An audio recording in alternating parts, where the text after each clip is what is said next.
Hey guys, welcome to my YouTube channel. Today we will study about business environment. What is a business environment?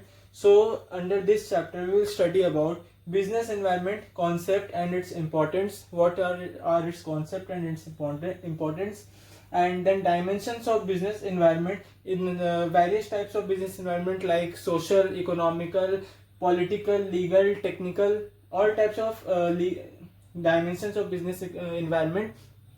And then we will study about demonetization. What happened when demonetization happened. Then we will study about impact of government policy changes on business with special reference to liberalization, privatization, globalization. Basically LPG. What was the impact of government policy on LPG that happened in 1991. So we'll start from our first topic, meaning of business environment. So what is business environment? Business environment refers to forces, factors, individuals and institution जो outside of the control of business environment होता है, business enterprise होता है. जैसे जो भी forces, factors, individuals और institution जो बिजनेस एनवायरनमेंट का फोर्सेस से बाहर है, मतलब कंट्रोल से बाहर है, वो सब क्या हुआ बिजनेस एनवायरनमेंट के अंदर में आता है. तो business, but these affect it's performance. बाहर का चीज है लेकिन फिर भी ये इफेक्ट करेगा बिजनेस एनवायरनमेंट को, मतलब बिजनेस का अंदर का जो फंक्शनिंग है वो इफेक्ट होगा. वो सबसे आगे क्या है?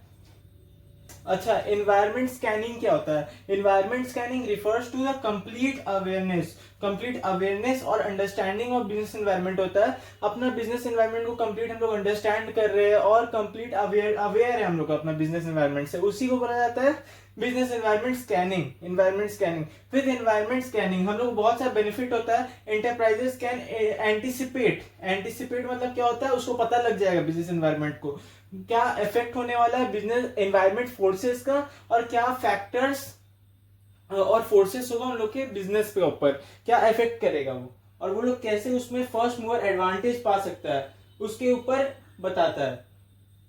अब आते हैं फीचर्स के ऊपर. ये हम लोग समझ गए कि बिजनेस एनवायरनमेंट क्या होता है. अब उसके फीचर्स को भी हम लोग देखेंगे क्या है फीचर्स.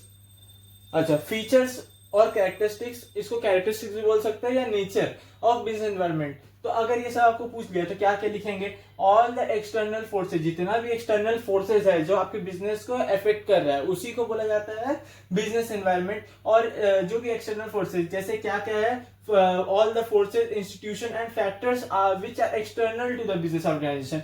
जो भी बिजनेस ऑर्गेनाइजेशन का एक्सटर्नल है और बाहर का चीज है, बाहर का दुनिया को हम लोग को बोला जा रहा है एक्सटर्नल फोर्सेज. जो अंदर इफेक्ट, जैसे एम्प्लॉय अंडर का माल है, मतलब हम लोग का बिजनेस का अंदर क्या क्या है, एम्प्लॉय है, इन्वेस्टर्स है अंदर बिजनेस का, और शेयर होल्डर्स है, ये सब क्या है अंदर का लोग है लोग. लेकिन एक्सटर्नल लोग क्या हो गए, जैसे नेचर, जैसे पॉलिटिकल एनवायरनमेंट, जैसे लीगल मतलब जो एक्ट लागू हो रहा है, गवर्नमेंट जो एक्ट लागू कर रहा है वो लोग, और क्या क्या लॉ बना हुआ है, और क्या क्या पॉलिटिकल लीडर्स लोग हैं वो लोग क्या करता है एक्सटर्नल लोग हैं, और जैसे कंज्यूमर भी एक्सटर्नल हो गया. ठीक है. और देन हम लोग आते हैं specific and general forces. Specific forces क्या होता है? स्पेसिफिक फोर्सेस जैसे बिजनेस को, specific force affect business enterprise directly and immediately act करता है और डायरेक्ट होता है वो चीज. ठीक है. लेकिन in the day to day working this include supplier, investor, customer. ठीक है. Supplier, investor. सप्लायर जो सप्लाई कर रहा है हम लोग को रॉ मटेरियल, गुड्स एंड जो हम लोग को गुड्स सप्लाई कर रहा है ताकि हम लोग अपना प्रोड्यूस कर सके और गुड्स एंड सर्विसेज. फिर हो गया इन्वेस्टर जो हम लोग के ऊपर इन्वेस्ट किया है. कस्टमर जो कस्टमर लोग है. और जनरल फोर्सेज वो सब फोर्सेज होता है जैसे सोशल, पॉलिटिकल, लीगल, टेक्नोलॉजिकल, जो ये लोग होता है जनरल फोर्स. ये सबके ऊपर अप्लाई होता है. ठीक है. ये लोग सबको सब सारा बिजनेस के सेम इफेक्ट डालेगा, और इसीलिए इनको जनरल फोर्सेस कहा गया है. लोग जनरली सबके ऊपर अप्लाई होता है. तो कौन कौन है? सोशल है, पॉलिटिकल है, लीगल है, technological. Conditions have impact on all the enterprises and affect individual firms only indirectly affect करता है, डायरेक्टली नहीं करता, इनडायरेक्टली करता है. और ये क्या करता है? स्पेसिफिक, मतलब स्पेसिफिक डायरेक्टली करेंगे, इसको मैंडेटरी है. तो ये लोग क्या है? ये लोग है. आते आगे इंटर रिलेशन क्या होता है, अगर एक चेंज हो रहा है तो उसका फोर्सेस से दूसरा भी चेंज होगा। All the forces and factors of business environment are interrelated. जितना भी फोर्सेस और फैक्टर है बिजनेस एनवायरनमेंट का सारा इंटर रिलेटेड है, एक दूसरे से इंटर रिलेट करके चल रहा है। एक चेंज होगा दूसरा भी चेंज होगा to each other. For example, with inclination of youth towards Western culture, the demand of fast food is increasing. जैसे हम लोग का वेस्टर्न कल्चर, जैसे हम लोग का यूथ अगर ज्यादा वेस्टर्न कल्चर का ऊपर प्रभावित होगा वो लोगों से, तो क्या होगा, हम लोग के जो इंडिया है उसमें फास्ट फूड की तरफ इंक्लिनेशन मतलब झुकाव हम लोग का ज्यादा बढ़ते जा रहा है। और इसी का और एक एग्जांपल है, जैसे हम लोग के यूथ में अभी जिम करने का बहुत, बॉडी बनाने का जैसे शौक हुआ है, बहुत सारे लोग उसमें मोटिवेट हो रहे बॉडी बनाने के लिए, तो क्या हुआ, जिम का कल्चर बूम हो रहा है अभी। वही है इंटर रिलेशन। और अनसर्टेनिटी क्या होता है, अनसर्टेनिटी मतलब बिजनेस एनवायरनमेंट बहुत अनसर्टेन है, हम लोग कुछ नहीं पता है कि कब क्या होने वाला है, बिजनेस एनवायरनमेंट के अंदर क्या चेंज होगा। It is very difficult to predict the changes of business environment is changing business environment as business environment is changing. ये प्रिडिक्ट करना बहुत मुश्किल है कि इसमें क्या होने वाला है, क्योंकि ये बहुत चेंजिंग है और वेरी फास्ट है इसका चेंज। जैसे एग्जांपल के लिए आईटी में कैसे चेंज होते रहता है एकदम फास्ट, कैसे एआई आ गया, कैसे बहुत सारा आर्टिफिशियल इंटेलिजेंस, फिर पहले क्या क्या था, अभी कितना न्यू चीज आ चुके हैं इसमें आईटी में। फिर क्या है, फैशन इंडस्ट्री भी सेम आईटी जैसा ही है, हमेशा कुछ ना कुछ चेंजेस आते रहते हैं। इसीलिए देखेंगे कि ट्रेंड सब कोई का ड्रेसिंग सेंस भी बहुत ज्यादा बदलते जा रहा है दिन पर दिन। और देखेंगे कि fashion industry frequent and fast changes में टेक प्लेस करता है। अब आते हैं डायनामिक मतलब बहुत ज्यादा चेंज होते रहता है, हमेशा चेंजिंग रहता है ये, और फ्लेक्सिबल होता है ये वाला, ठीक है। Business environment highly flexible and keep changing. Business environment क्या है, हाईली फ्लेक्सिबल और कीप चेंजिंग है, ये कभी रुकता नहीं है, बहुत चेंज होते रहता है business environment. It is not static नहीं है, स्टैटिक मतलब एक जगह रुका हुआ नहीं है, हमेशा चेंज किया जा रहा है, इसी को बोला जाता है। एंड रिजिड भी नहीं है, ये एक जगह एकदम कड़ा सॉलिड जैसा नहीं है, लेकिन हमेशा लिक्विड जैसा एक तो चलते जा रहा है, फ्लेक्सिबल है, इसीलिए इसको फ्लेक्सिबल बोला गया है, ठीक है।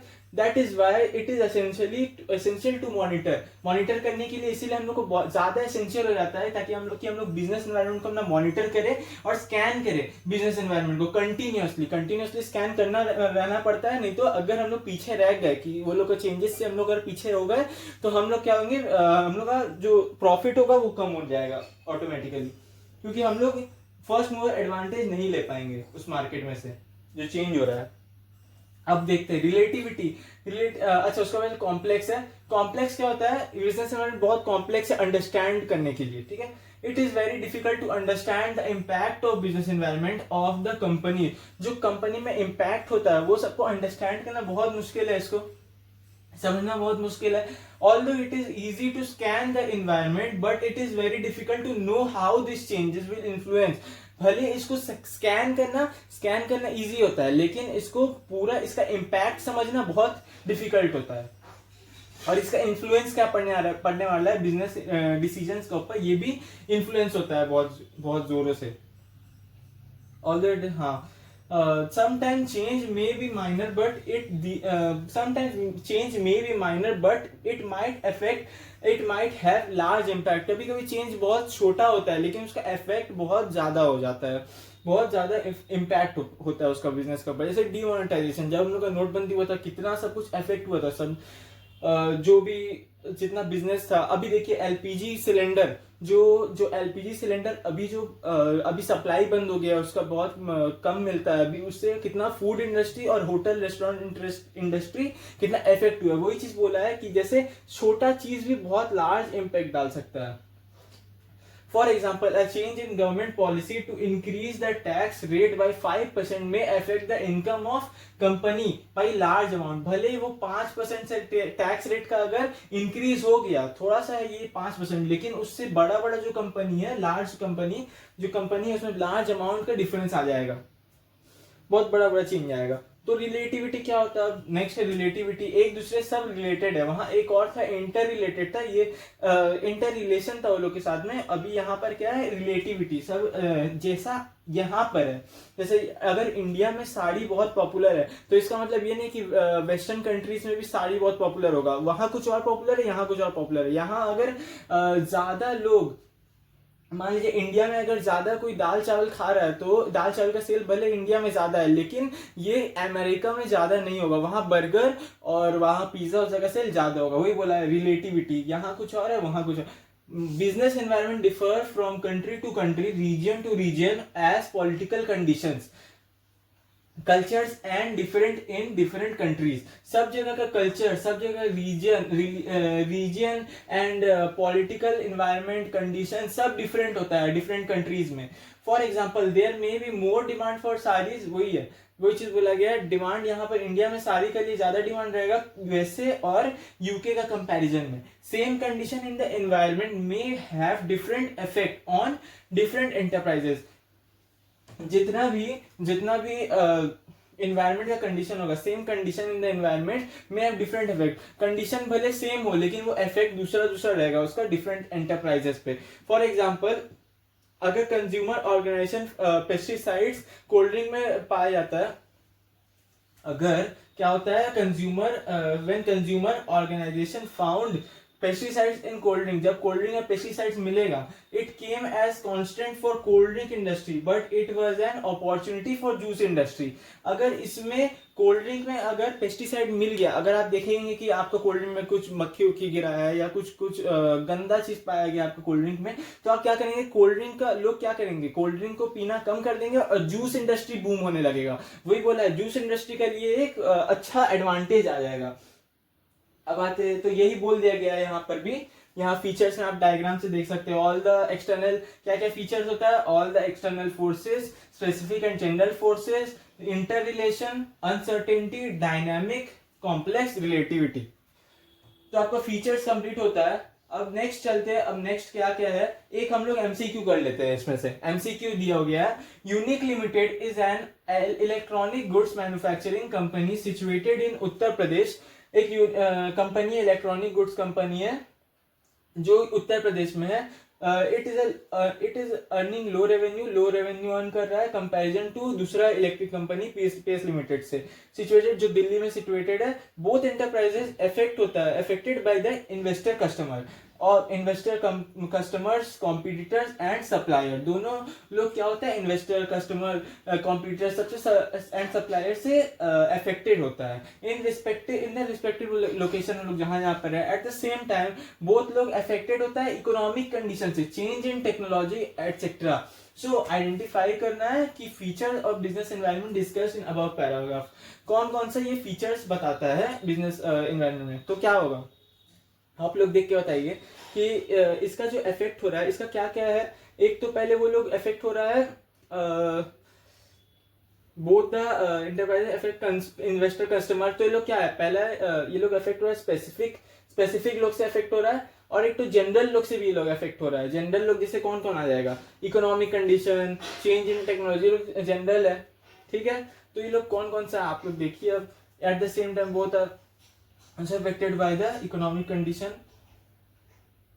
तो ये स्पेसिफिक और जनरल तो है ही, साथ में डायनेमिक भी है। तो देखते हैं डायनेमिक कहां पर दिया हुआ है, low revenue in comparison to other revenue. तो इसका ऑप्शन डी सही आंसर है, इसका ऑप्शन डी सही है। अब आते हैं नेक्स्ट टॉपिक में।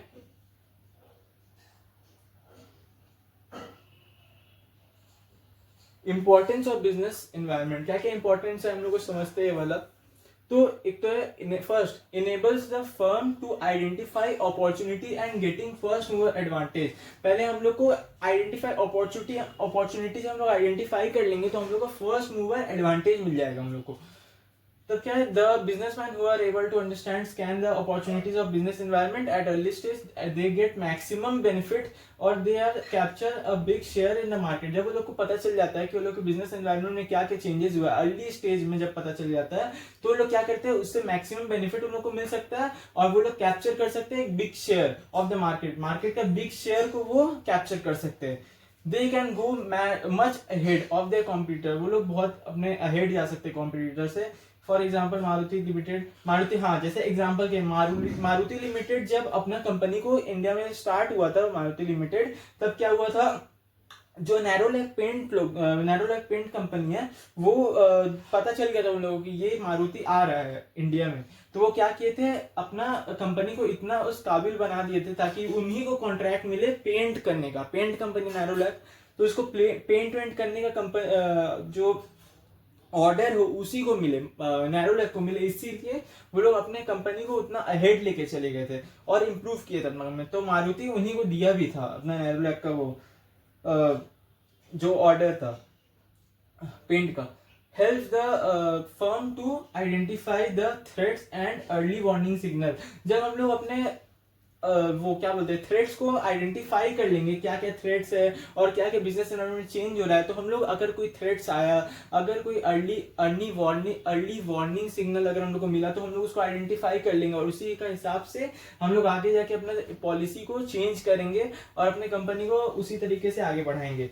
The businessman who are able to scan and understand the business environment on time get a warning signal to deal with the constants. Constant मतलब जो भी मुश्किल या परिस्थिति आने वाला है, मुश्किल परिस्थिति, वो सबका उसको आइडिया लग जाता है। और द नेगेटिव पॉलिसीज जितना भी होने वाला है, गवर्नमेंट अगर बनाया है negative policy of business environment, timely scanning of business environment and the qualitative information. अगर हम लोग टाइमली स्कैनिंग करेंगे और क्वालिटेटिव इन्फॉर्मेशन हमारे पास रहेगा, बिजनेसमैन के पास रहेगा, businessman get it is as taken as warning signal and changes in the company are made। तो वैसे कंपनी में चेंजेस आगे हो जाएगा, कंपनी में चेंजेस मेड हो जाएगा। For example scanning the business environment, the Maruti Udyog company, वही चीज लिखा हुआ है, Maruti Udyog company got the qualitative information that more foreign car manufacturing companies are going to set up in India. So वो लोग क्या किए, अपने आप को उसी तरीके से डेवलप किए वो लोग भी। तो उन लोग को पहले सिग्नल मिल गया था मारुति उद्योग लिमिटेड को, तो वो लोग वार्निंग सिग्नल वगैरह देखे और started increasing their production capacity. वो लोग तो अपना प्रोडक्शन कैपेसिटी जो था वो सब वो लोग इंक्रीज करना ज्यादा स्टार्ट कर दिए। तो मारुति कंपनी को क्या हुआ, एक्सेप्ट हुआ the entry of foreign car, तो वो लोग एक्सेप्ट कर पाए अच्छे से, क्योंकि वो लोग पहले से रेडी थे उस चीज के लिए, तो वो लोग एंट्री को एक्सेप्ट कर पाए अच्छे से। और foreign car company as warning increase the production to supply, तो वैसे वैसे जो लोग सप्लाई भी अपना कार्स का बढ़ा दिए, तो विदाउट एनी वेटिंग पीरियड, कोई भी लोग देरी नहीं किए। और जो वेटिंग पीरियड होता था पहले कार में, अभी भी देखिएगा कार लेने जाइएगा तो पहले वेटिंग पीरियड आपको देगा कि 6 महीने के बाद आपको कार मिलेगा, तो वैसे ही फॉरेन कंपनीज तो क्या किए, वेटिंग पीरियड देते थे, लेकिन मारुति कंपनी अपना वेटिंग पीरियड को बहुत रिड्यूस कर चुके थे, जल्दी जल्दी अपना ऑर्डर की डिलीवरी कर रहे थे, उसीलिए उसको बोला गया है कि वो लोग अपने आइडेंटिफाई कर लिए जो भी थ्रेट्स और वार्निंग सिग्नल्स था, ठीक है। और नेक्स्ट जाते हैं helpful in tapping and assembling resources, जो रिसोर्सेज को हेल्प करता है टैपिंग करने में, और मतलब हम लोग को रिसोर्सेज गैदर करने में भी हेल्प होता है। अगर मान लीजिए कोई जैसे एलपीजी का, अगर किसी को पता रहता कि गैस का अगर इतना ज्यादा शॉर्टेज होने वाला है, तो सब कोई क्या करते हैं, अपने भी स्टॉक करके रख लेते, लेकिन जो लोग नहीं कर पाए स्टॉक, वो लोग को क्या हुआ, बहुत ज्यादा प्रॉब्लम फेस करना पड़ा, कितना रेस्टोरेंट बंद हो गया है, तो वही बताया गया है। Businessman have to supply the goods to market according to the demand in market, जैसा डिमांड रहेगा वैसे ही लोग को बिजनेसमैन को सप्लाई करना पड़ेगा। To supply output they need input raw materials etcetera, they acquire raw material to keep in mind and other resources, keeping in mind the output demanded in the environment. They select resources according to the availability in environment and demand of output in environment. For example, अगर demand of LED 3D TV manufacturer are collecting resources necessary, अगर इसका demand बढ़ जाएगा LED 3D का, देखेगा manufacturing बढ़ रहा है, तो क्या करेगा, जल्दी जल्दी उसका रिसोर्सेज कलेक्ट करना शुरू कर देगा, rather than और necessity manufacture rather than collecting black and white TV, flat screen TV, ये सब को छोड़ के पहले ये सब वो लोग कलेक्ट करेगा, एलईडी और 3D टीवी का जो जो सामान है, और ये सब को अभी उतना प्रेफरेंस नहीं देगा white black and white TV और फ्लैट टीवी स्क्रीन को। दे यूज स्कैनिंग रिपोर्ट यूज करता है वो लोग, और उसी हिसाब से चेंजेस मेक चेंजेस, उसी हिसाब से चेंजेस करता है in the output which suits the taste of the present day customers. Customer के जो प्रेजेंट डे में जो नीड्स को और टेस्ट को सूट करता है, वही सबको उसी हिसाब से वो लोग चेंज करता है अपने आप को। अब आते हैं फोर्थ पे, help to adjust and adapt with rapid changes. जो भी रैपिड चेंजेस हो रहा है इन बिजनेस एनवायरनमेंट में, वो सबको जल्दी वो सबसे कोप अप करने के लिए और लोग को अडेप्ट करने के लिए वो लोग अपने आप को एडजस्ट करता है. Today change are taking place very fast and these changes have a great impact on business, so it is essential to understand these changes as early as possible. इतना जल्दी जल्दी चेंज हो रहा है, हम लोग को भी जरूरत है कि जल्दी जल्दी हम लोग को उसको अडॉप्ट करें और उससे एसेंशियल अंडरस्टैंड करें उस चीज को. Business environment scanning helps the companies to scan and understand these changes with environment scanning. जो एनवायरनमेंट स्कैनिंग हो रहा है उसका साथ साथ बिजनेस एनवायरनमेंट को कंपनीज को भी स्कैन करना पड़ेगा. businessman make changes in their internal environment also to match the external environment. जो external environment change हो रहा है उसको मैच करने के लिए वो लोग अपने internal environment में भी बहुत चेंजेस करते हैं. अपने मैनेजर्स को भी वैसे ही ट्रेन करते हैं और अपने वर्कर्स को भी उसी तरीके से. देखिए ये लोग टेबल वेबल बता रहे हैं लोगों को लगा के कि कैसे कैसे हम लोग आगे जाके बढ़ना है, आगे प्लान करना है. वही बोला in coping rapid changes. For example, due to increased competition, customers are becoming more demanding, and it has become essential for business environment to adapt rapidly change by technological environment. ठीक है, ये जैसे customers क्या होता है more demanding हो रहा है, तो उसी लिए एसेंशियल बिजनेस एनवायरनमेंट एंटरप्राइजेस को अडॉप्ट करना पड़ेगा, वैसे अपने टेक्नोलॉजिकल एनवायरनमेंट के साथ साथ. ठीक है, assistance in planning and policy making. जो प्लानिंग और पॉलिसी मेकिंग में हम लोग को असिस्ट मिलता है अगर हम लोग बिजनेस एनवायरनमेंट को देखते रहते हैं, स्कैन करते रहते हैं अपना. हम लोग प्लानिंग कर सकते हैं उसी का हिसाब से आगे का. अगर हम लोग बिजनेस एनवायरनमेंट स्कैन नहीं किए रहेंगे तो हम लोग प्लान ठीक से कैसे करेंगे, हम लोग का प्लान फेल हो जाएगा. इसीलिए तो द मेजर स्ट्रेटेजीज और plans and policies in the organisation are formed keeping in mind business environment, because the policies and strategies have to implemented to in the factors, so these must be made keeping in mind the environmental factors. तो environmental factors को दिमाग में रख के हम लोग को अपना प्लान बनाना होगा या पॉलिसी फॉर्म करना होगा. अच्छा आगे आते हैं. इम्प्रूवमेंट इन परफॉर्मेंस में हम लोग का इम्प्रूवमेंट हो जाता है अगर हम लोग अपने बिजनेस एनवायरनमेंट को देखते रहते हैं. With the continuous scan of business environment, companies can easily improve their performance. Continuous scan करेंगे तो हम लोग का परफॉर्मेंस भी इम्प्रूव होता रहेगा कि मार्केट में क्या चल रहा है और क्या चीज लाना होगा हम लोग को. By making changes in the internal environment matching to external environment. हाँ, अगर हम लोग इंटरनल एनवायरनमेंट में चेंज करेंगे तो हम लोग एक्सटर्नल एनवायरनमेंट से मैच कर पाएंगे. ऑर्गेनाइजेशंस कैन प्रॉस्पर मतलब ऑर्गेनाइजेशन बहुत ज्यादा ग्रो कर पाएगा और and improve their market share, और मार्केट शेयर को इम्प्रूव कर पाएगा. यह इंपॉर्टेंस दिया हुआ है बिजनेस एनवायरनमेंट का, वही जो हम लोग पढ़े हैं. कीवर्ड्स, अच्छा कीवर्ड्स देख लीजिए, यहाँ पर कीवर्ड्स दिया हुआ है इंपॉर्टेंस का. फर्स्ट मूवर एडवांटेज के कीवर्ड क्या है? मैक्सिमम बेनिफिट्स और profit by grabbing the opportunity at the earliest. जितना अर्ली हम लोग ग्रैब करेंगे वो अपॉर्चुनिटी को, उतना हम लोग को ज्यादा प्रॉफिट होगा. वार्निंग सिग्नल क्या क्या होता है? Warning signal come to know in advance for the coming constants और threats of business due to scan of environment. Scan करेंगे हम लोग इन्वायरमेंट को तभी पता चल पाएगा क्या थ्रेट्स और कॉन्स्टेंट्स आने वाला है बिजनेस में हम लोग का. Help in tapping resources. Tapping resources मतलब गैदर कर पाएंगे रिसोर्सेज को जो नीडेड है. अगर एलईडी टीवी का हम लोग को ज्यादा रिसोर्सेज का भी डिमांड, एलईडी टीवी का ज्यादा डिमांड अगर हम लोग का बढ़ रहा है तो हम लोग एलईडी टीवी का ही रिसोर्सेज कलेक्ट करेंगे, ना कि ब्लैक एंड व्हाइट करने लगेंगे. तो हम लोग वही बता देता है ये चीज. हेल्प, तो ये हो गया हेल्प टू अडेप्ट चेंजेस. जो हम लोग का चेंजेस होने वाला है एनवायरमेंट वो सबको अडॉप्ट करने में भी हेल्प करता है. Bringing changes in your organisation as per changes in the environment. जो एनवायरनमेंट में चेंजेस हो रहा है उसी चेंजेस का अकॉर्डिंग हम लोग अपना बिजनेस में भी चेंज करेंगे. Being innovative and adopt latest technology. Innovative तरीके से रहना है और लेटेस्ट टेक्नोलॉजी अडॉप्ट करते रहना है ताकि लेटेस्ट मेथड ऑफ प्रोडक्शन भी अडॉप्ट करना है. और help in making planning and policy. Planning करने में और पॉलिसी बनाने में हेल्प होता है. Making plans and policies. Keeping in mind में कीप करके क्या condition prevailing in the environment. क्या एनवायरनमेंट में कंडीशन चल रहा है अभी एनवायरनमेंट का, क्या क्या इन्फ्लेशन चल रहा है, डिफ्लेशन चल रहा है. ये सबको दिमाग में रख के तब हम लोग अपना प्लान एंड पॉलिसी बनाना है ताकि वो फेल ना हो.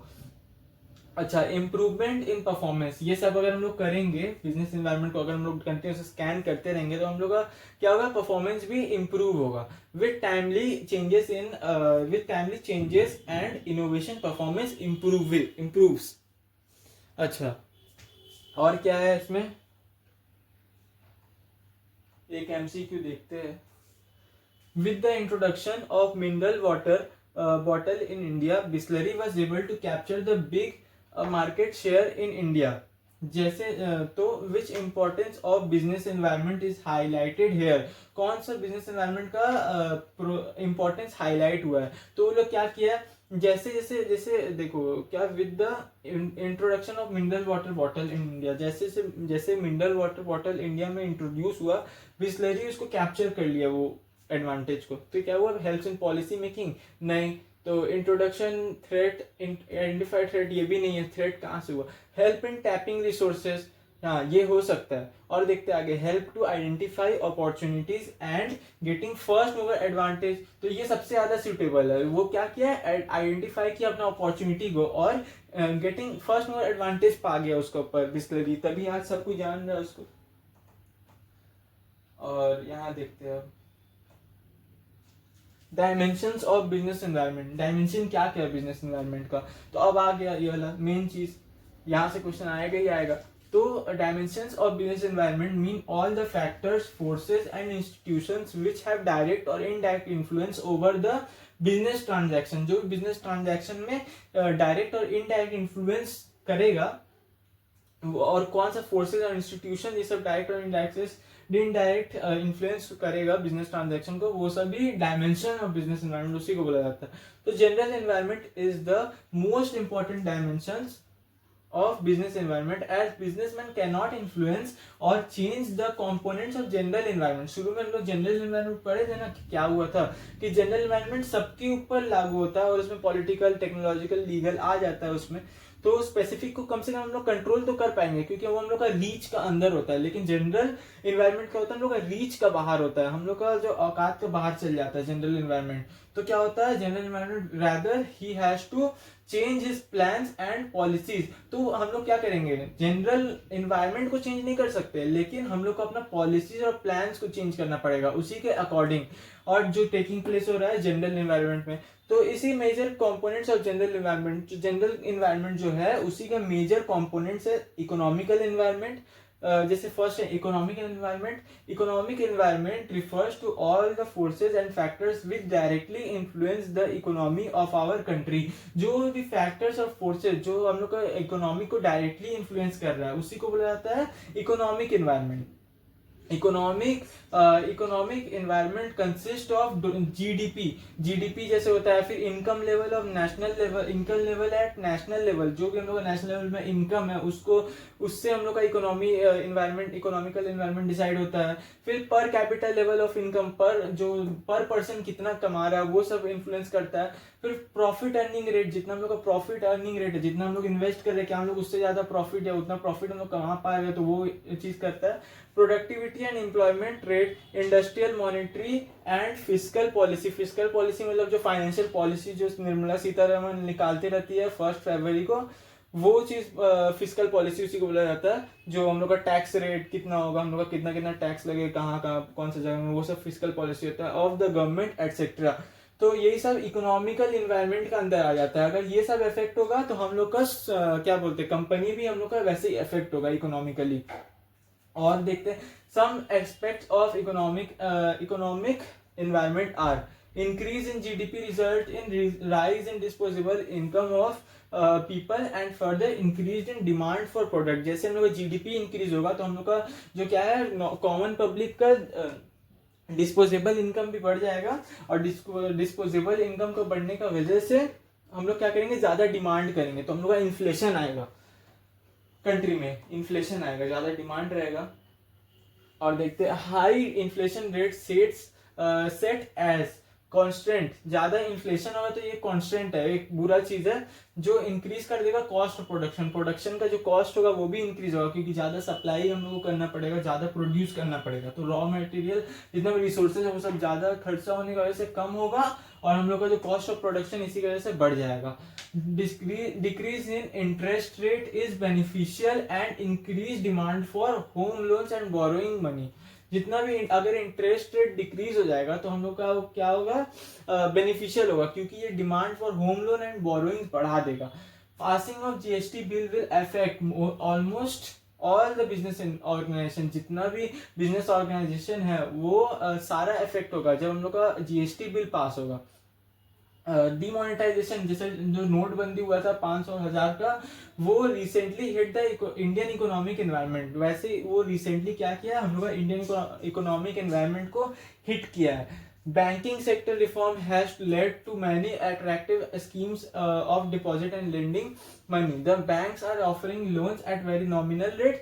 बहुत nominal छोटा रेट में ऑफर कर रहा है bank loan, rate of interest and minimum formalities to be completed. ज्यादा वो लोग लोन बांटने के लिए बैंकिंग सेक्टर क्या कर रहा है, रिफॉर्म लाया है। ज्यादा लोन बांटने के लिए कम रेट में ज्यादा लोन दे रहा है, ताकि उस लोग का पैसा ज्यादा लोग लोन ले और ज्यादा लोग को रेट ऑफ इंटरेस्ट का तौर पे लोग का इनकम हो। अच्छा, recent changes in economic and fiscal policy of country have encouraged NRIs and NRI वो लोग होते हैं जो बाहर का कंट्री से आते हैं इंडिया कंट्री में मेंबरशिप मतलब सिटीजनशिप लेने के लिए, and foreign investor to invest in Indian economy. हम लोग का रिसेंट जो चेंजेस हुआ इकोनॉमिक और फिजिकल पॉलिसी में वो सब इंकरेज कर रहा है एनआरआई लोग को, बाहर फॉरेन कंट्री का फॉरेनर लोग को, एंड जो फॉरेन इन्वेस्टर लोग को है वो लोग को इन्वेस्ट करने के लिए इंकरेज कर रहा है इंडियन कंपनीज में। उसके बाद आता है lots of economic reforms are taking place. बहुत सारे इकोनॉमिक रिफॉर्म टेक प्लेस कर रहा है। लीजिंग एंड फाइनेंशियल इंस्टीट्यूशन, जैसे लीजिंग जो अपना कोई भी घर या फिर अपना लैंड लीज करता है कुछ महीना के लिए, अपने लैंड या कोई घर को या कोई फ्लैट को लोग लीज देता है, कुछ महीने के लिए रेंट में देता है कॉन्ट्रैक्ट में।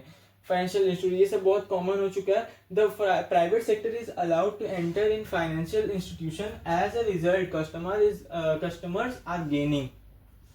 ठीक है, प्राइवेट सेक्टर इज अलाउड, जो प्राइवेट सेक्टर है वो अलाउ कर दिया गया है इस फाइनेंशियल इंस्टीट्यूशंस में एंटर करने के लिए। एज अ रिजल्ट जो क्या हुआ, कस्टमर गेन कर रहा है। Role of private and public sector, वो सब भी इसको इफेक्ट करता है, इकोनॉमिकल एनवायरनमेंट के अंदर रहता है प्राइवेट और पब्लिक से। Rate of saving and investment भी प्ले करता है रोल की। हम लोग सेविंग ज़्यादा करेंगे, अगर पीपल ज़्यादा सेव करेंगे तो हम लोग का क्या होगा, जो प्रोड्यूसिंग कैपेसिटी है वो डिक्रीज हो जाएगा, क्योंकि वो एक लीकेज जैसा काम करेगा इकोनॉमी में। और अगर वही हम लोग इन्वेस्ट ज़्यादा करेंगे तो हम लोग के लिए एक गुड चीज़ है, क्योंकि हम लोग का प्रोडक्शन कैपेसिटी बढ़ जाएगा। हम लोग ज़्यादा इन्वेस्टर आएगा कंपनी में, तो हम लोग का इन्वेस्टर की वजह से क्या होगा, ज़्यादा हम लोग प्रोड्यूस कर पाएंगे, हम लोग के पास फंड रहेगा उतना प्रोड्यूस करने के लिए। तो और है क्या, balance of trade and balance of payment. Balance of trade मतलब जो हम लोग का गुड्स बेच के, गुड्स जितना भी हम लोग का टेंजिबल गुड्स है वो सब बेच के, जो हम लोग का जो आउटसाइड द इंडिया जितना भी हम लोग को बेच रहे हैं हम लोग, NFI है जिसको बोला जाता है, जो हम लोग आउटसाइड द इंडिया बेच रहे जो गुड्स, टेंजिबल गुड्स, उसी से जो पैसा आता है, बैलेंस आता है, उसको बैलेंस ऑफ ट्रेड बोला जाता है। और बैलेंस ऑफ पेमेंट मतलब गुड्स एंड सर्विसेज जो दोनों इंक्लूड होता है, इनटेंजिबल गुड्स और सर्विसेज, जो हम लोग अपना सर्विस बेच रहे हैं, जो हम लोग जैसे पढ़ा रहा है कोई, अगर अब्रॉड इंडिया अगर मेंबरशिप लेके रखा हुआ है तो वो सब भी पढ़ने का, कोई अगर मेंबरशिप लेगा इंडिया का बाहर, या फिर डॉक्टर लोग ऑनलाइन अभी कंसल्टेंसी कर रहे हैं फॉरेनर लोग को भी कि हम लोग कैसे कैसे ठीक हो सकता है, तो वो लोग क्या होगा, बैलेंस ऑफ पेमेंट में आएगा। अगर वो लोग से कोई पेमेंट आया तो बैलेंस ऑफ पेमेंट, ठीक है। और ये सब भी अफेक्ट करेगा। Money supply in the economy, कितना मनी सप्लाई आ रहा है इकोनॉमी में वो सब भी डिपेंड करेगा उसके इकोनॉमिकल एनवायरनमेंट के अंदर, ठीक है। इंटरनेशनल डेट, जो हम लोग इंटरनेशनली डेट लिए हुए हैं, पाकिस्तान अभी कितना डेट ले रहा है, तो इंटरनेशनली वो सब भी उन लोग का इकोनॉमी को इफेक्ट करता है। अब आते हैं सोशल एनवायरनमेंट क्या होता है। सोशल एनवायरनमेंट पढ़ते हैं। Social environment consist of the customs and traditions of the society. जो कस्टम और ट्रेडिशन फॉलो किया जाता है सोसाइटी में, दिवाली, होली, जितना भी ईद उल फितर जो एक तो है ना ईद, वो सब सारा अफेक्ट करता है बिजनेस को। In existing it includes the standard of living, include करता है स्टैंडर्ड ऑफ लिविंग, टेस्ट, जो हम लोग कैसे रह रहे हैं, कैसा हम लोग का टेस्ट है, कैसा प्रेफरेंसेस और एजुकेशन लेवल है of the people living in the society where business exist, जहाँ पर बिजनेस एग्जिस्ट करता है, जहाँ बिजनेस है, वो सब वहाँ अफेक्ट करेगा यही सब चीज। द बिजनेस मैन, देखते आगे क्या है, द बिजनेसमैन कैनॉट ओवरलुक, ये सबको बिजनेसमैन इग्नोर नहीं कर सकता है, ये सबको साथ में लेके ही चलेगा, तभी उसका बिजनेस भी ग्रो होगा। एग्जाम्पल ऑफ, देखिए एग्जाम्पल ऑफ सोशल इन्वायरमेंट क्या क्या है, Diwali, Eid, Christmas, Guru Parv, increase the sale of sweets, greeting cards etcetera. जैसे दिवाली में क्या होता है, दिवाली में सबको पता है कि ज़्यादा मिठाई बिकेगा, तो इसलिए स्वीट्स का जो सेल होता है वो इंक्रीज हो जाता है। वैसे ही दिवाली में पटाखा और वो सब चीज़ का भी सेल इंक्रीज हो जाएगा, तो उसको भी ज़्यादा बेचना शुरू कर देगा जो कंपनी होगा, कोई कोई कंपनी। तो ये सब सेल को इंक्रीज करेगा वो सबका। The common factors of Indian social environment are, India का जो सोशल इन्वायरमेंट है उसका कॉमन फैक्टर्स क्या क्या है। Demand for reservation in jobs for minority and women, जो माइनॉरिटी एंड वुमेन के लिए जॉब जो रिजर्व करके रखना होता है उसका डिमांड ज़्यादा, कौन factor, demand for reservation in jobs for minority and women, जो माइनॉरिटी और वुमेन के लिए उसके लिए ज़्यादा रिजर्व होगा, डिमांड आएगा उसका रिजर्वेशन करने के लिए। Reserve demand for equal status of women and paying equal wages for male and female worker, जब फीमेल और मेल वर्कर के लिए ज़्यादा इक्वल रहना पड़ेगा, दोनों को इक्वल पे करना पड़ेगा, उसका डिमांड अगर आ गया। डिमांड फॉर ऑटोमेटिक मशीन, जो अगर ऑटोमेटिक मशीन्स का डिमांड आ गया, या luxury item middle class families में ज़्यादा डिमांड आने लग गया, तो उसका हिसाब से भी सोशल इन्वायरमेंट को इफेक्ट करेगा, बिजनेस को ज़्यादा अपना ये सब लग्जरी गुड्स और ऑटोमेटिक मशीन्स पर ध्यान देना पड़ेगा। और the social movements to improve the education level of girl child, जो गर्ल चाइल्ड होती है उसका एजुकेशन को इम्प्रूव करने के लिए भी कुछ कुछ सोशल मूवमेंट्स चलता है, वो सब भी सोशल इन्वायरमेंट को इफेक्ट करता है, बिजनेस एनवायरनमेंट को ये सब भी इफेक्ट करता है। Health and fitness trend has become popular, जो हेल्थ और फिटनेस ट्रेंड, जैसे अभी जिम जाने का बहुत ज़्यादा ट्रेंड चल रहा है, तो वो सब भी क्या कर रहा है, अभी प्रोटीन, फिर क्रिएटिन, फिर जिम का जो जो जिम मेंबर्स है वो सब इंक्रीज हो रहा है, उसको डिमांड भी, तो उसी के लिए वो सब भी हो रहा है। और some aspects of social environment, और कुछ एस्पेक्ट्स होता है सोशल इन्वायरमेंट के aspects, change in equality of life, change in quality of life, sorry, change in quality of life, हम लोग का क्वालिटी क्या होता है, चेंज हो जाता है लाइफ का। Importance of place of women in work space, जो वुमेन जो वर्क फोर्स है, जैसे मेन ज़्यादा डोमिनेटिंग था अभी, तो अभी क्या हो रहा है, वुमेन भी आने लग रही है, वही इंपॉर्टेंस उसका ज़्यादा बढ़ रहा है अभी। Birth and death rates and population, इस पर भी इफेक्ट हो रहा है। और attitude of customer towards innovation, lifestyle etcetera, ये सब भी क्या होगा, सोशल इन्वायरमेंट या बिजनेस इन्वायरमेंट को बहुत इफेक्ट करेगा। एजुकेशन एंड लिटरेसी रेट, जितना लोग एजुकेट होंगे और लिटरेट होंगे तो वो लोग क्या करेंगे, ज़्यादा अच्छी चीज़ को डिमांड करेंगे, अच्छी चीज़ की डिमांड करेंगे, और जैसे पेन कॉपी वो सब भी ज़्यादा आने लगेगा। Tradition, customs and habit of people, क्या क्या हैबिट ऑफ पीपल है, या फिर क्या कस्टम वो फॉलो करते हैं, क्या रीति रिवाज फॉलो करते हैं, वो सब आएगा। यहाँ फोटो दिया हुआ है एक ठो, फैशन इंडस्ट्री, कोई शिफ्ट टुवर्ड्स फॉर्मल वियर, जो फैशन इंडस्ट्री इनफॉर्मल से फॉर्मल वियर का तरफ शिफ्ट जा रहा है, तो वही बताया, ये देख रहा है, इसको एनालाइज कर लीजिए। फिर electronic gadgets, increase in demands of these gadgets, ये सब गैजेट्स को ज़्यादा डिमांड बढ़ रहा है, तो वो भी देख रही है वो।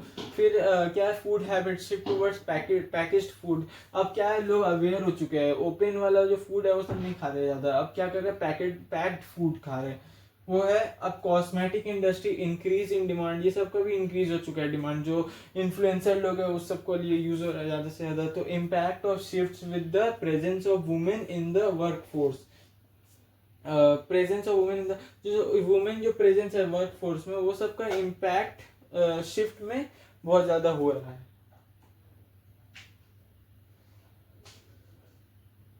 अच्छा, और है,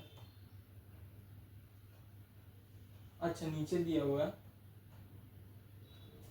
political environment, Political environment constitutes all the factors related to government affairs such as type of government in power, attitude of government towards, जो भी एटीट्यूड है गवर्नमेंट का टूवर्ड्स कंपनीज या फिर अंबानी अदानी जैसा लोग का प्रति क्या क्या जो गवर्नमेंट का एटीट्यूड है वो भी बहुत डिपेंड करेगा कंपनी कैसे चलने वाला है। इसीलिए कंपनी क्या करता है, बड़ा बड़ा कंपनी जो है वो लोग क्या करेगा, अपना रिलेशंस को अच्छा बना के रखेगा जो पॉलिटिकल लीडर्स के साथ में और जो रूलिंग पार्टी है वो लोग के साथ में भी। तो जैसा जैसा आप देखेंगे गवर्नमेंट आएगा वैसे ही वैसे बिजनेसमैन लोग क्या करेगा, अपना पॉलिसी भी चेंज करेंगे, अपना उन लोग के साथ दोस्ती भी बढ़ाएंगे और अपना कंट्रीब्यूशन भी उन लोग को ज़्यादा कर देंगे उसके तरफ। डिफरेंट ग्रुप्स ऑफ सोसाइटी वो लोग के गवर्नमेंट का attitude about towards different group of society, policy changes implemented by different governments, etc. The political environment has immediate and great impact on the business transaction। जो भी business transaction होता है वो लोग की तरफ great impact और immediate impact है पॉलिटिकल एनवायरनमेंट का। So businessman must scan the environment. So businessman को जरूरी है स्कैन करना एनवायरनमेंट को। Businessman has to make changes in his organisation according to the changing factor of the political environment. जैसे ये Modi, BJP, फिर ये कांग्रेस का राहुल गांधी, फिर आम आदमी पार्टी, झाड़ू, ये और इसके बाद क्या है, the common factors and forces which have influenced the Indian political environment are. क्या क्या चीज इंडियन पॉलिटिकल इन्वायरमेंट इन्फ्लुएंस किया है बिजनेस एनवायरनमेंट। जैसे स्वच्छ भारत अभियान started by BJP government, skill India movement started by BJP. कोई भी आप जैसे मूवमेंट देखेंगे ना, नया की कुछ ये चीज फॉलो हुआ है, कोई एक तो नया टाइप का कुछ लागू हुआ है तो आप बोल सकते हैं अभियान। जैसे कुछ एक तो स्कीम्स जितना भी स्कीम आ रहा है जैसे मार्केट में, वो सब क्या आ जाएगा, उसका अंदर आएगा पॉलिटिकल इन्वायरमेंट के अंदर। Political stability encourage business enterprise. अगर पॉलिटिकली स्टेबल होगा कंट्री तो क्या होगा, बिजनेस इंटरप्राइजेस इनकरेज होगा इन्वेस्ट करने में लॉन्ग टर्म प्रोजेक्ट में। और प्लानिंग कैसा एक तो प्रोसेस है, प्लानिंग प्रोसेस तो वो लॉन्ग टर्म होता है तो उसमें वो लोग का हेल्प होगा। लॉन्ग टर्म बिजनेस प्रोजेक्ट में लोग इन्वेस्ट करेगा या ना कि शॉर्ट टर्म में, अगर ये स्टेबल रहेगा तो।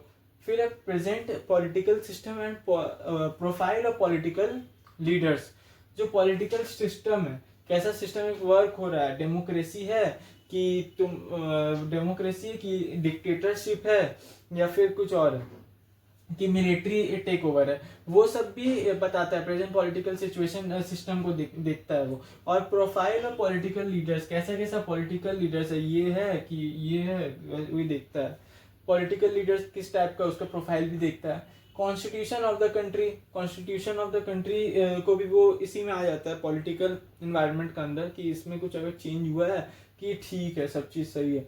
Government intervention in business. Government जो इंटरवेन कर रहा है बिजनेस में, क्या क्या गवर्नमेंट घुस रहा है बिजनेस के अंदर कि क्या इंटरवेन कर रहा है कि ये चेंजेस करो बिजनेस पे या फिर सब सही है ठीक रखो।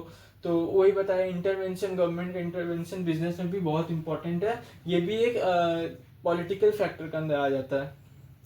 अब है foreign policy of the government का फॉरेन पॉलिसी कैसा है। अभी देख रहे हैं कि रशिया का साथ जैसे अच्छा एक रिलेशन था इंडिया का और अभी भी है, तो वही एक टाइप का फॉरेन पॉलिसी। तभी वो लोग को बहुत सारे मशीनरी और कुछ जैसे सामान ट्रेड अगर होता है तो ये इसके ऊपर डिपेंड करेगा।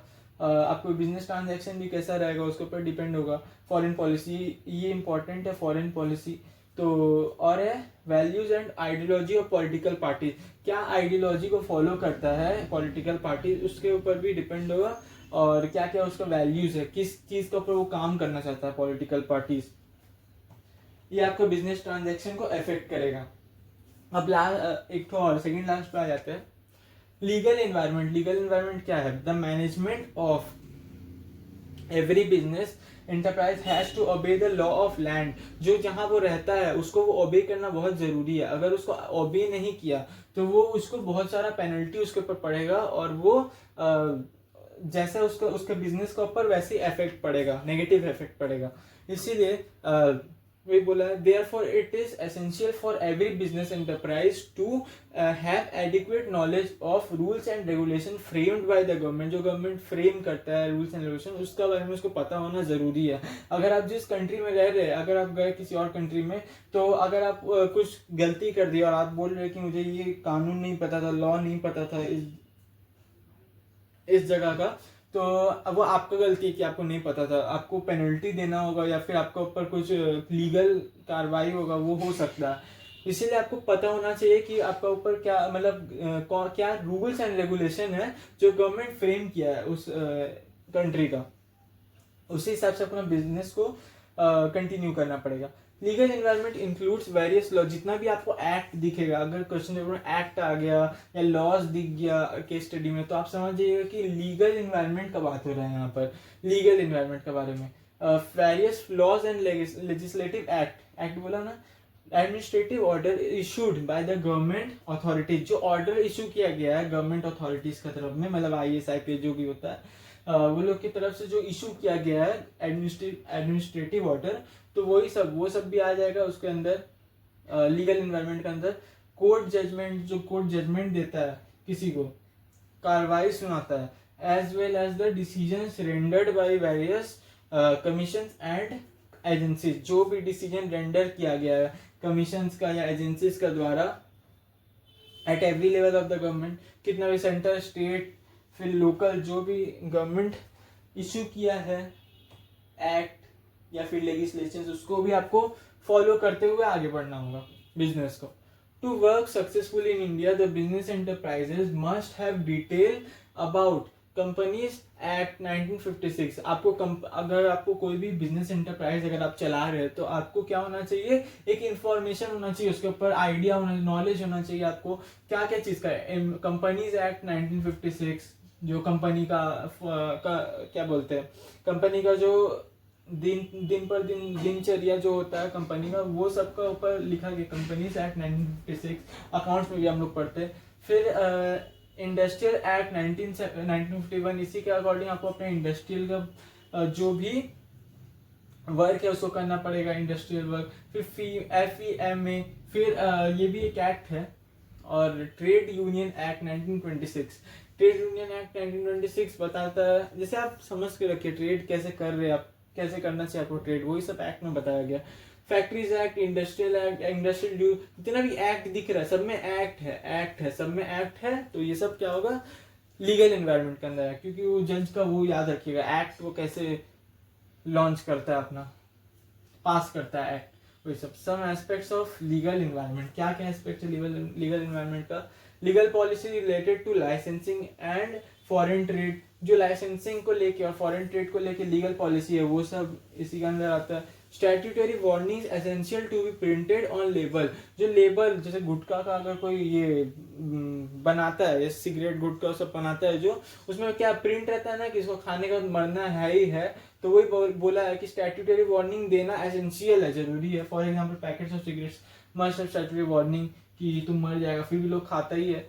तो foreign exchange regulation and management act, जो एक्सचेंज रेगुलेशन एक्ट और मैनेजमेंट एक्ट होता है वो सब होता है एक्ट. फिर इसमें एक्ट आ गया वही laws to keep a check on advertisement check करते रहना पड़ेगा. जैसे दारू वारू का, अल्कोहल का अगर कोई ऐड नहीं देता है, आजकल ऐड बंद हो चुका है उसका, अब क्या करते हैं लोग, पानी का ऐड लाना है. जो अल्कोहल कंपनी वो लोग नया पानी का ये बना दिया, अपना बोतल बना दिया, अब उसको ऐड करता है ताकि वो लोग को कोई भूले ना, वो लोग को सब याद रखे, जितना भी शराबी लोग, वो लोग सबको वो लोग को याद रखे कि हाँ इसका हम दारू पीते थे, वो लोग को याद रहेगा इसका, ठीक है. और जैसे कि पान मसाला, वो लोग क्या करता है, बोलता है नहीं कि पान मसाला है खा के मरना है, वो लोग बोलेगा कि इलायची है वाला. तो वही सब बोला है कि एक तो एडवर्टाइजमेंट भी चेक करते रहता है लॉ, तो उसके ऊपर भी अवेयर होना चाहिए बिजनेस को कि वो क्या क्या ऐड बना रहा है.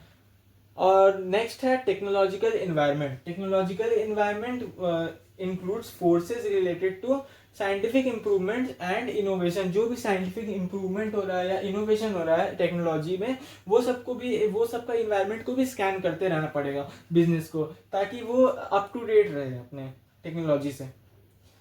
which provide new ways of producing goods and services and new ways of operating business। बहुत सारे बिजनेस को, जैसे अभी सब कोई ऑनलाइन वो जो होता नहीं है, क्या बोलते हैं उसको, स्कैनर, ऑनलाइन स्कैनर अपने पेमेंट के लिए रख दिए, फोन पे, पेटीएम का जो स्कैनर रखे हुआ, अभी उससे पेमेंट करते हैं। कैशलेस इकोनॉमी बन चुका है इंडिया, तो वही बोला गया, टेक्नोलॉजिकली सब इम्प्रूव हो रहे हैं, और ये सब अगर हम लोग करेंगे तो हम लोग का सर्विस और गुड्स प्रोड्यूस करने का एफिशिएंसी भी इंक्रीज हो जाएगा, क्योंकि हम लोग अपना अप टू डेट रहेंगे।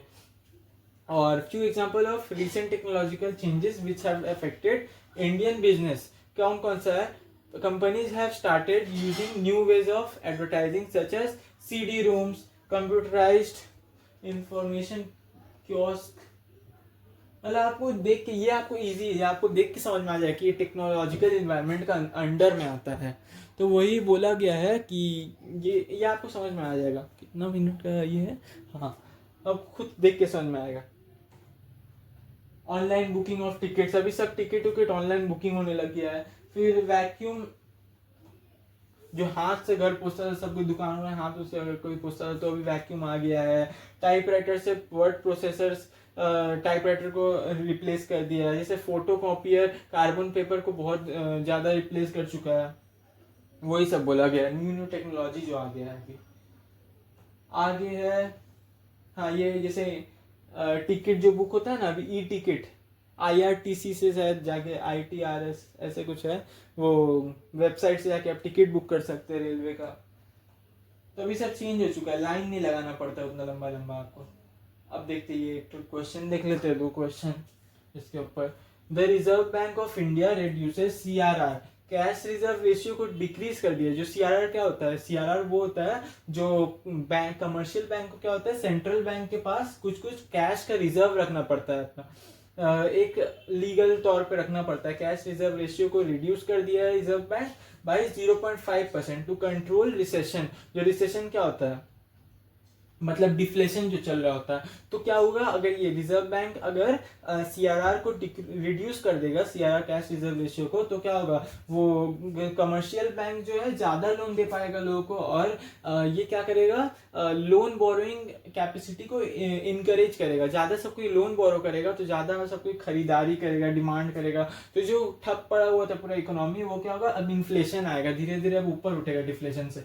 तो वही बोला है, this is related to which dimension of business environment. तो हम लोग को क्या बोला है, bank, reserve bank of India कुछ किया है ना ये वाला, तो क्या हुआ, हम लोग का इकोनॉमिक एनवायरनमेंट में आ जाएगा। इकोनॉमिक एनवायरनमेंट, ठीक है, हम लोग पढ़े थे इकोनॉमिक एनवायरनमेंट में बैंक अगर कुछ करता है चेंजेस, तो वही कैश रिजर्व रेशियो को अपना चेंज करेगा, इकोनॉमिकल एनवायरनमेंट में आएगा।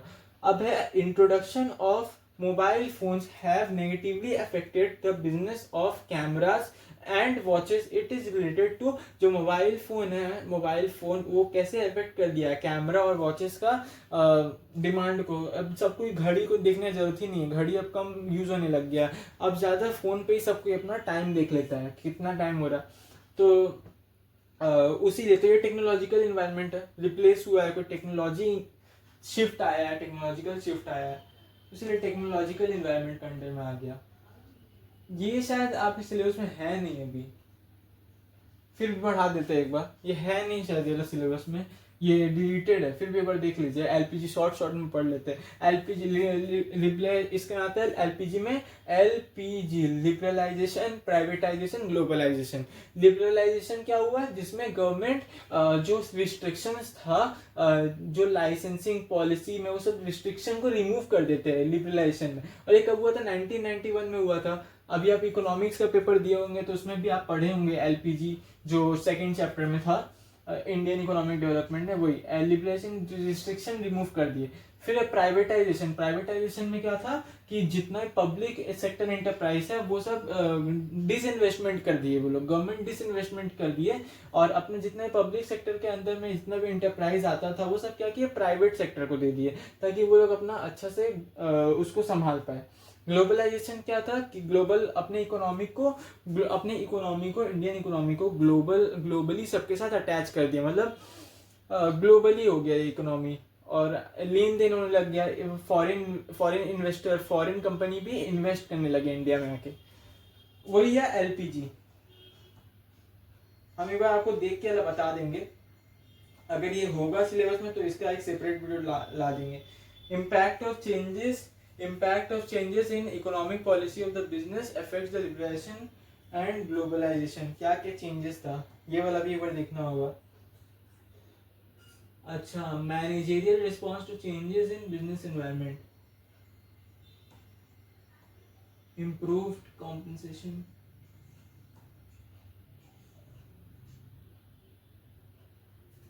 ये पढ़ लेते हैं मैनेजेरियल रिस्पॉन्स क्या क्या है। तो मैनेजेरियल रिस्पॉन्स क्या क्या है, डाइवर्सिफिकेशन, जो हम लोग क्या करेंगे, बिजनेस एनवायरनमेंट चेंज हो रहा है तो अपने हम लोग इंटरनल एनवायरनमेंट को, बिजनेस का इंटरनल एनवायरनमेंट को भी हम लोग डाइवर्सिफाई करेंगे सारा। जैसे the first response seen after companies are going to diversification, diversify होगा कंपनी और ज़्यादा हर एक टाइप का रूट्स में घुस जाएगा कंपनी। जैसे इवन कंपनी चाहे Reliance, Voltas, LG, Samsung as diversifying their activities by adding more products in their portfolio. ज़्यादा प्रोडक्ट्स आ रहे हैं क्योंकि क्या हो रहा है, कंपटीशन बढ़ चुका है बाहर के और कंट्रीज से, तो इसीलिए ये लोग भी क्या कर रहे हैं, अपना प्रोडक्ट्स को इंक्रीज कर रहे हैं और नंबर ऑफ प्रोडक्ट्स को ला रहे हैं। और क्या, जॉइंट वेंचर्स और collaboration and consolidation of multinational. जो जॉइंट वेंचर्स है, जैसे कोलैब कर रहे हैं, जैसे मारुति सुजुकी, ये दो एक कोलैबोरेशन हुआ था, जैसे वही collaboration. Fords enter with Mahindra and Mahindra, 2 बार हो गया, फोर्ड्स एंटर विद महिंद्रा, और Jaguar enters with Tata motors, Honda with Siel, Hero Honda, वो लोग का भी 2 ठो हुआ था। फिर Vodafone is planning to merge with Idea, वही सब एक दूसरे के साथ कोलैब हो रहे थे। अगर एलपीजी जब आ गया था तो हम लोग का ग्लोबली इकोनॉमी पूरा ओपन हो गया था इंडिया का, तो सब कुछ इंटरचेंजेबिलिटी, मतलब इंटरचेंज हो रहा था सबका आइडियाज। अच्छा, ब्रांड बिल्डिंग, बहुत लोग अब ब्रांड बना दिए अपने आप को, मतलब नॉर्मल छोटा मोटा कंपनी रखे, ब्रांड बिल्डिंग हो गया और उनका गुडविल भी इंक्रीज हुआ उसी से। फिर आज यूज ऑफ लेटेस्ट टेक्नोलॉजी के यूज कर रहे हैं, सब पुराना मेथड को हटा चुके हैं। जैसे all economic policy in the brand building, goodwill and image of the company has become an important element for promotion and of company now company. अच्छा, ये तो ब्रांड बिल्डिंग ही पढ़ रहे सब। Use of latest technology to get the first mover advantage, company क्या किया, try to get latest technology first in their product में लेटेस्ट टेक्नोलॉजी लगाना है। जैसे एप्पल अपने आप को हमेशा लेटेस्ट टेक्नोलॉजी के साथ अप टू डेट रखता है, कभी यहाँ कैमरा लगाएगा, कभी वहाँ कैमरा लगाएगा, और कितने कितने अपने जैसे न्यू फीचर आते रहता है। सैमसंग फोन में भी क्या एक नया सैमसंग फोन आया है S26 शायद अल्ट्रा, तो उसमें क्या होता है, जैसे आप यहाँ फोन आपको दिख रहा है, अब यहाँ से देखेंगे वो नहीं दिखेगा, यहाँ से देखेंगे तभी दिखेगा, वही चीज़ है। लेटेस्ट टेक्नोलॉजी के साथ अप टू डेट रख रहा है IT company, computer, laptop, phone manufacturer. और इम्प्रूव कॉम्पेंसेशन लेवल को इम्प्रूव करते रहना पड़ता है। With the entry of MNCs there is lot of change seen in the salary packages. जैसे एमएनसीज इंडिया में आना शुरू हुआ तो बहुत सारा पैकेजेस जो होता है सैलरी पैकेज, उसमें भी चेंज आना दिखने लग गया एम्प्लॉयज का। क्योंकि क्या होगा, अगर हम लोग कॉम्पिटिटिव सैलरी नहीं देंगे एम्प्लॉय को, तो क्या होगा, जो एमएनसीज है, जो बाहर के कंपनीज है, वो क्या करेंगे, हम लोग के एम्प्लॉयज को ले लेंगे अपने ज़्यादा सैलरी ऑफर करके, वही बोला है। इम्प्रूव कॉम्पेंसेशन लेवल हो गया। अब आते हैं डिमोनेटाइजेशन में, शायद इसके बाद और एक टॉपिक है, उसके बाद खत्म है chapter.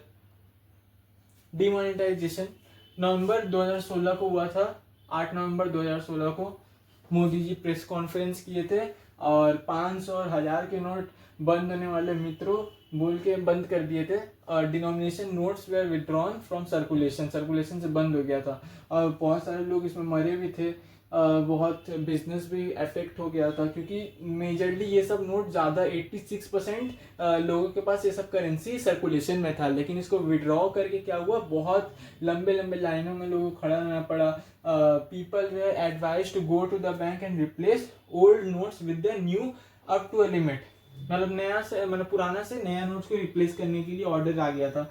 There was a restriction on cash withdrawal, restriction लगा दिया था क्योंकि कैश विड्रॉ करने में रिस्ट्रिक्शन था। फिर the main M of demonetisation, क्यों किया था डिमोनेटाइजेशन को, ताकि करप्शन को कर्ब कर सके, कर्ब मतलब खत्म कर सके करप्शन को। और check on use of notes for illegal activities, जो इलीगल एक्टिविटीज होता है, ड्रग्स, फिर नया नया जो क्या बोलते हैं उसको, अरे जो जो क्या बोलते हैं उसको, बंदूक बंदूक को जो सप्लाई नहीं करता है, संजू मूवी में जो करता था संजय दत्त की, आपको कैसे ड्रग डीलर, फिर जो आर्मर डीलर, आर्मरी डीलर जो लोग था, आर्मर्स का जो सबको एक दूसरे से एक्सचेंज करता था, गन वन का, वो सबका इलीगली, वो सब भी सामने लाया, जैसा कि उसलिए किया गया था इलीगल एक्टिविटीज। और क्या है, कहाँ पढ़े थे, and specially the accumulation of black money, जो ब्लैक मनी था लोगों के पास में, उसको भी खींचने, एक्यूमुलेट करने के लिए, उसको डिक्लाइन करने के लिए, इनका generated by not declining in income to income tax authority, जो इनकम टैक्स अथॉरिटी को पैसा नहीं देके वो लोग अपने पास टैक्स बचा लेते थे, टैक्स इवेजन इसको बोला जाता है, टैक्स चोरी, वो सबको भी सब खत्म करने के लिए डिमोनेटाइजेशन किया गया था। लेकिन ऐसा कुछ नहीं हुआ, ये सब फेल हो चुका था। और क्योंकि जो बड़े बड़े लोग थे, जो अमीर एकदम लोग थे, वो लोग क्या किए, जो गरीब लोगों को कुछ पैसा 1-2 हज़ार दे के उनको बोल दिए कि जाओ लाइन में लग जाओ और तुम लोग मेरे लिए एक्सचेंज करा के ले आओ ये सब नोट्स। तो वो लोग क्या कि गरीब लोगों को ऐसे लाइन में लगा दिए, तो सबका कुछ फायदा नहीं हुआ। और इसका फीचर्स देखते हैं, डिमोनेटाइजेशन क्यों किया गया था। फीचर्स क्या क्या था इसका, demonetisation as a tax administration measure, due to demonetization people had to declare their cash holdings to get it exchange from bank। अब क्या था, लोग पैसा बचा नहीं सकते, टैक्स जो बचा लेता था, तो अब क्या हुआ, वो लोग क्या किया, अब तो लोग को अपना जो फाइनेंशियल जो इंफॉर्मेशन है वो तो अब जाके उसको देना ही पड़ा बैंक्स में। So those who are black money, जो लोग का ब्लैक मनी था, वो लोग डिक्लेयर किया, had to declare their unaccounted wealth, वो सब जो अकाउंट में नहीं शो किया गया था उसका वेल्थ को, वो सब अब सामने आ चुका था। तो non tolerance of tax evasion, जो टैक्स चोरी होता है, इवेजन मतलब चोरी, जो टैक्स चोरी को टॉलरेट अब नहीं किया गया, उसको टॉलरेट नहीं किया गया। अब उसको क्या किया, demonetisation also indicated that government will no longer accept tax evasion. Tax evasion अब गवर्नमेंट इनकरेज नहीं करेगी, एक्सेप्ट नहीं करेगी।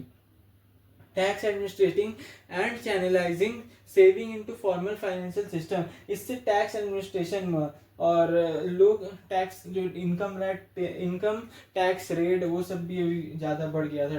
Demonetisation led to tax administration, tax administration मतलब income tax rate, income tax department जो एडमिनिस्ट्रेट कर रही थी, चेक कर रही थी। Channelising savings into formal financial situation, जो लोग बचा के रखे हुए थे अपना घर में सारा पैसा, जो मार्केट में बाहर में नहीं घूम रहा था, जो लोग के पास एकदम दबा के रखे हुए थे पैसा अपने पास, वो सब क्या हुआ, वो सब भी अब बाहर आने लग गया formal financial situation, financial system में, बैंक्स में। As such of the cash deposits by people for exchange will be offered to people for loan under new schemes। तो वो वही चीज़ है कि cash deposited by people for exchange will be offered to people for loan. और यही सब जो कैश डिपॉजिट हो गया बैंक का पास, यही सब क्या होगा, लोगों को लोन देने में और ज़्यादा पैसा कमाने में बैंक के लिए इजी हो गया। लोग को लोन देंगे, ज़्यादा इंटरेस्ट रेट चार्ज करेंगे और पैसा कमा लेंगे। यही क्रिएटिंग लेस कैश और डिजिटल कैश लाइट इकोनॉमी। सबके पास अभी QR कोड है, स्कैन करके पैसा दे देंगे, वही चीज़।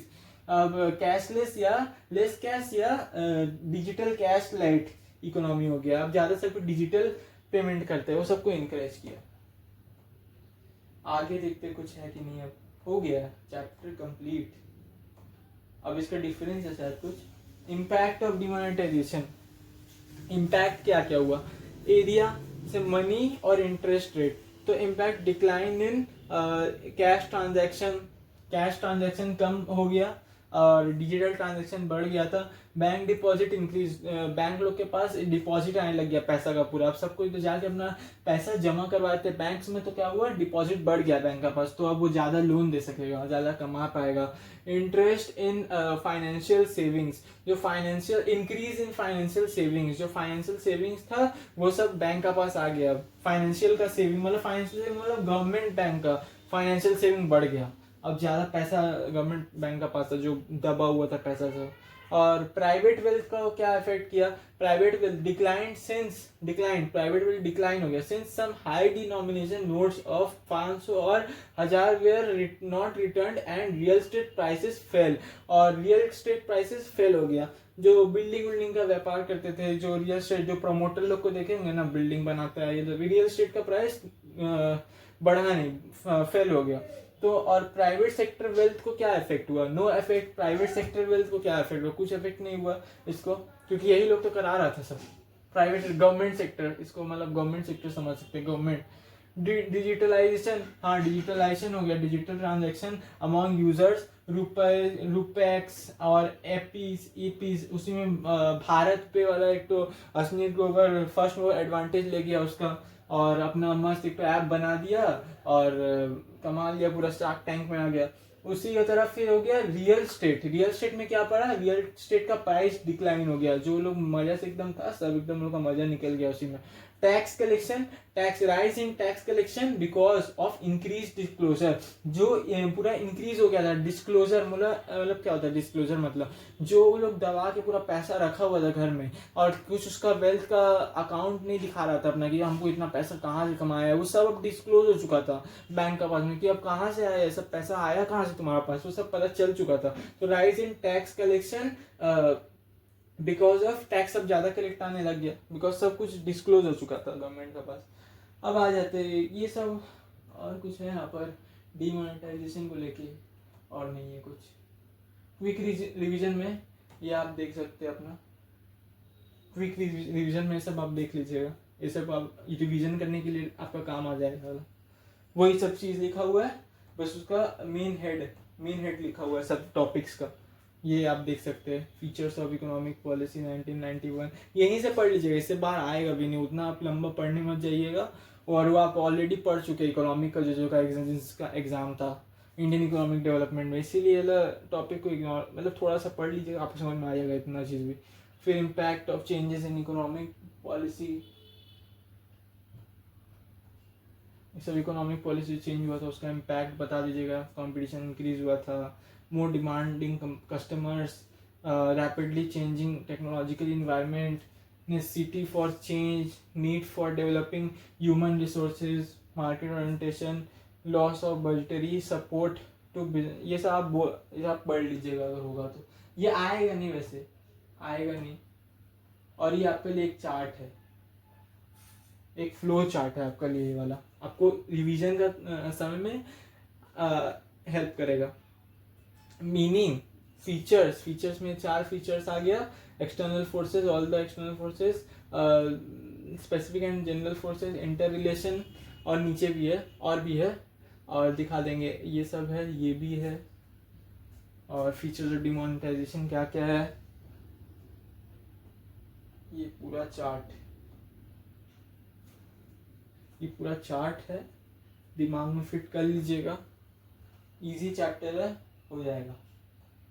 और ये सब जितना भी एमसीक्यू, अगर मुझे टाइम मिला, अगर ये सब एमसीक्यू का पूरा एकदम वीडियो बना के ले आऊँगा, अगर आप कमेंट करेंगे तो मैं एमसीक्यू भी सारा सॉल्व करा दूंगा, कम से कम 50-60 एमसीक्यू का वीडियो ला दूंगा अगर आप लोग कमेंट करेंगे तो हमारा चैप्टर यहीं कंप्लीट हो गया है, बिजनेस एनवायरनमेंट। हमारा चैप्टर यहाँ कंप्लीट हो चुका है, बिजनेस एनवायरनमेंट। अगर ये चैप्टर से कुछ भी समझ आया है तो एक लाइक और कमेंट कर दीजिएगा, और कैसा वीडियो आपको और चाहिए, क्या क्या टॉपिक्स हमको प्रॉब्लम हो रहा है, सब उसका वीडियो मैं ला दूंगा। तो बाय।